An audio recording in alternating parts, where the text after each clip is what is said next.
So senior debt versus mezzanine debt. Senior debt is basically your bank loan. The one that's on the first position, it's going to have the primary importance in terms of liquidating a property. That's the one that first needs to be paid.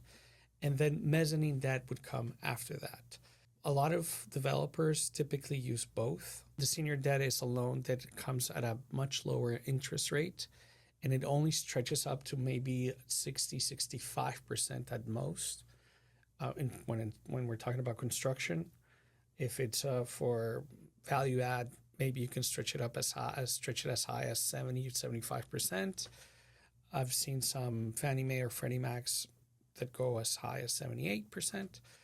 But typically anyway, this would be your senior loan would be the first one in position, whereas mezzanine debt comes on top of that. It has a secondary position to the senior loan, and that one would come at a rate anywhere between 10 to 15%.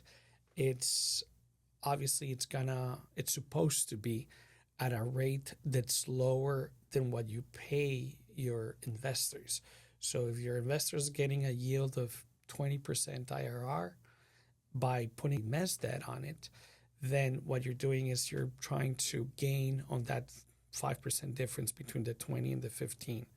So you can do it both ways. We typically don't use mezzanine debt. We want to have lower risk. So it's depending on the deal, whichever you choose.